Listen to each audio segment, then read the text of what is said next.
Naranasan mo na ba yung pakiramdam na kapag sinusubukan mong gawin yung tama, parang may kung anong puwersa na humihila sa'yo pabalik?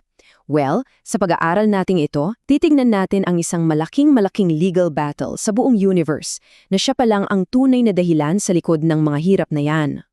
Dito mismo nagsisimula ang lahat.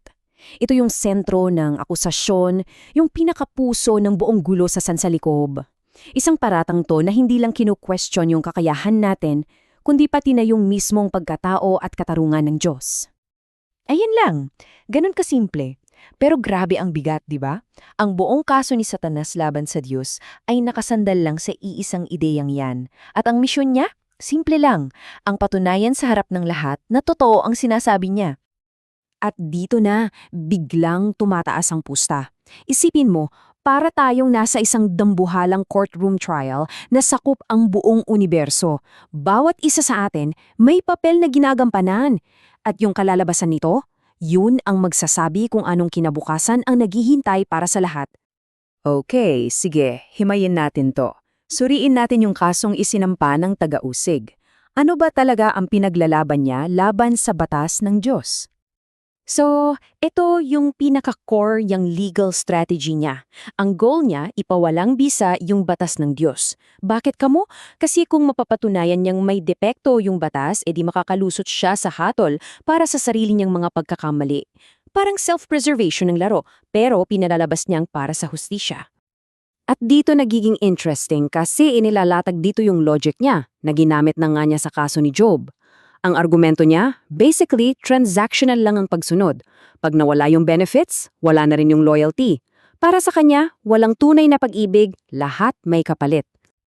Sige, tingnan natin kung paano to umuusad. Siyempre, sa kahit anong kaso, kailangan mo ng ebidensya, di ba?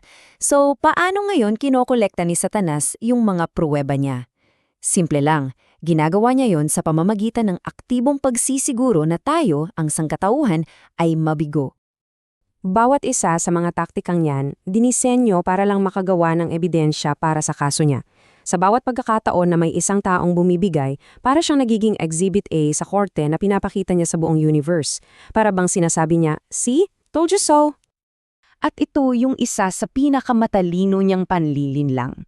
Hinihikayat niya tayo sa isang klase ng pagsamba na sa labas mukhang totoo, pero sa loob ang sentro ay ang sarili. Yung pagsamba na para sa sarili at hindi para sa Diyos, isa lang yung magandang porma ng pagsuway na nagpapatibay lang lalo sa argumento niya. Ang kwento ni Haman, para siyang isang historical case study. Dito, si Haman ay kumakatawan sa method ni Satanas. Ubusin ang mga saksi ng Diyos, yung mga ayaw yumukod sa kahit anong peke para lang mapatahimik yung testimonya na sumisira sa mga paratang niya. Dito na tayo sa mahalagang bahagi. Kasi sa bawat akusasyon, may katapat na depensa. So may sariling counter-strategy ang Diyos. Isang tiyak na paraan para patunayan, minsan at para sa lahat, na ang kanyang batas ay hindi lang makatarungan, kundi posible talagang sundin. Dito ngayon magkakaroon ng malaking twist sa kwento. Kasi ang ebidensya ng Diyos, hindi to isang argumento lang. Ang ebidensya niya ay mga tao. Sila mismo ang magiging Exhibit A sa korte ng sansinukob, ang hindi matatawarang pruweba pa ng panig ng depensa.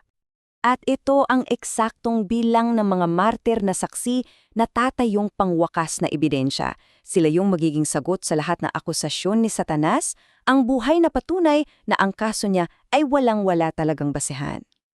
At bakit sila yung perpektong ebidensya? Kasi yung mga katangiang nilang yan, direktang sinasagot ang bawat punto ng argumento ni Satanas. Pinapakita nila na kahit sa isang mundong sira na, posible pala ang totoong katapatan at pagsunod sa Diyos. At ito na ang pinaka-mic drop moment ng depensa.